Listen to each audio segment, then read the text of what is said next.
By now, you've probably figured out that taking your real estate exam and passing teaches you absolutely nothing about how to sell real estate.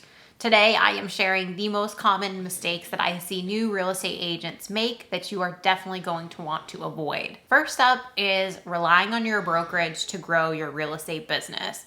Your brokerage is not there to grow your business. Your brokerage is in place to keep you legal and process your paperwork. Now, do a lot of brokerages offer trainings and courses and different programs to try to help you grow your business?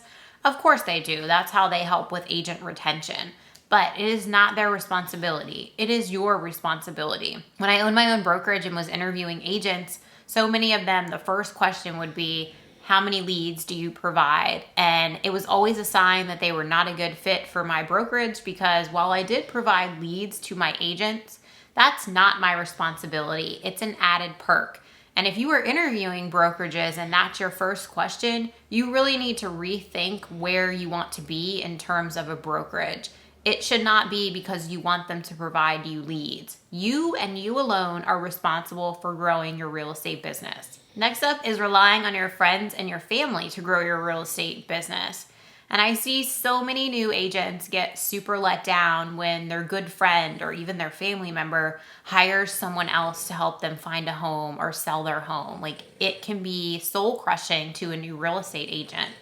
And the fact of the matter is, they don't owe you anything. They don't owe working with you. They don't owe you in terms of helping you grow your business. That's not how it works. Business is earned. So if you've been in that position and felt let down, don't. Just move on, get over it. I know that sounds harsh, but you are a business owner and it is your responsibility to grow your business. I can tell you, when I first got into real estate, it was over 15 years ago. So I was in my 20s, early 20s, and my friends were not buying houses. You know, we were all struggling to pay bills at that point. And I don't have a big family, and my immediate family didn't live here. So I had to work. I had to figure out new contacts, and you should be doing the same. Even if you have a sphere of influence, they're not responsible for growing your real estate business. You are. Number 3 is not treating your real estate business like a business. The beauty of real estate and why so many people get their real estate license is freedom, flexibility. They think they're going to be able to make their own schedule. It really doesn't work like that. And you are not going to have anyone when you wake up in the morning saying, you need to do X, Y, and Z today. It's all on you. So you have to treat it like a business. You have to implement a schedule that you are going to follow on a daily basis that is structured to be able to grow your business, nurture your existing clients, make sure that you are working deals. There's so many hats that real estate agents wear, and you have to make sure that you have the proper plan in place so that you are treating your business like a business. Number 4 might be the most important on this list. If not, it's definitely one of the top 3. And that is spending money on leads before you know how to nurture and convert them. This is a massive mistake that I see new real estate agents make. Leads are everywhere. You absolutely don't need to pay for leads. But if you are going to be setting up some type of marketing that is paid leads that you are buying, you better have a plan in place on how to nurture and convert them. And depending on the lead source, that plan is going to vary. But do not, I beg you, do not buy any leads whatsoever until you have a plan in place on how you will be able to nurture and convert them. And I would even take that a step further and say, have a plan in place and develop your skills in order to be able to convert those leads.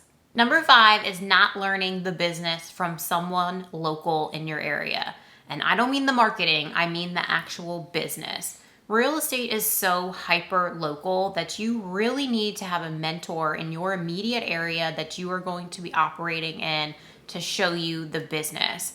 And this could be someone in your brokerage. Maybe you join a team. Maybe it's your actual broker. There's a lot of ways to go about this, but you are going to need someone that you can go to on a regular basis, including outside of business hours, that can help you learn the business in your area.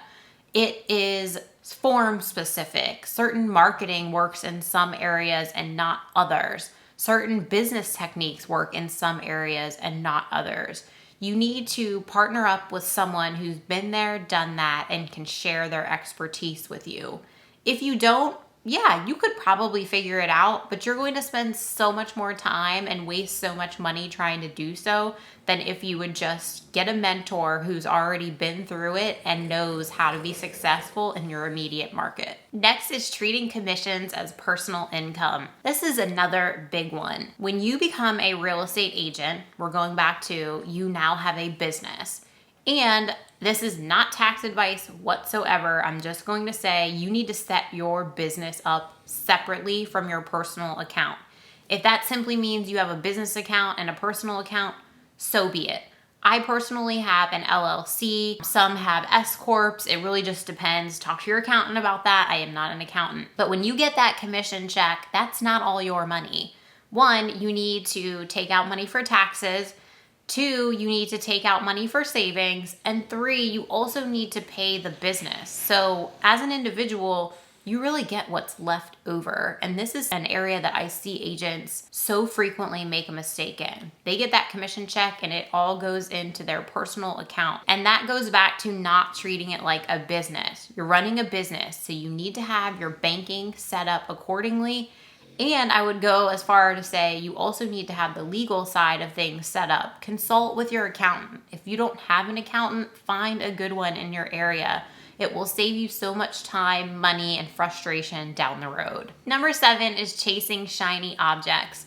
And the real estate industry is like the king or queen of shiny objects. There's always a shiny object coming to you as a real estate agent. That will never change. So you have to get very good at ignoring the shiny objects. There is no magic pill for success in real estate. Different things work for different individuals. And the important thing is to focus on what's going to work for you as an individual. If, Joe Smith is running Facebook ads and killing it and, closing 15 million a month in volume, great for him. But if that doesn't match your personality and you don't have that skill set, you're not going to have the same results.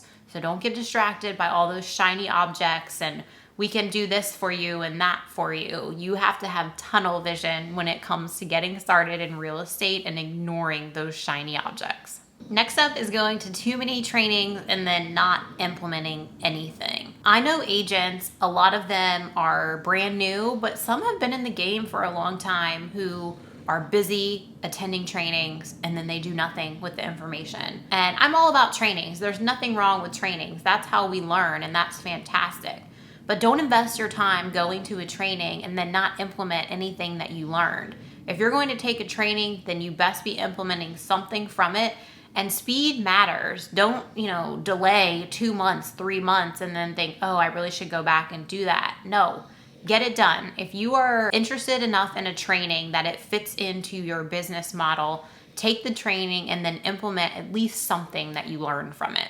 This last one is another big one, and that is not setting up a database or a CRM. And that's not to say that I think you need to go out and pay for a CRM. I would actually say if you're brand new, you do not. I started out with an Excel sheet. That was my database and it worked great for years. It was years and years into the business before I got a CRM. The bottom line is have a system, whether it's an Excel sheet or a Google sheet, really basic, or if you're going to pay a little bit for a CRM, have something in place, not through your brokerage. I'm going to say that again, not through your brokerage. Then it becomes their property and that's all your client's information. Have a system in place that works for you, that you're actually going to use, and then work that and continue building your database and adding to it. Don't have contact information on a Post-it and a business card and in your phone and 18 different places. Build that habit now. You will thank yourself down the road as you continue to build your business and grow that you have it all in one place and you can continue just adding it. I think about like watering a lawn. Keep watering that lawn and it'll continue to grow. Keep adding those names to your database or your CRM and your business will continue to grow. You're already ahead of the game because you're here watching this video wanting to avoid common mistakes. Make sure you lay that foundation. Don't get any bad habits early on. Get your system set up, treat it like a business, and you will find your business will grow. If you got some value from today's video, please consider hitting that like button and subscribing to the channel. Until I see you on the next one, take care.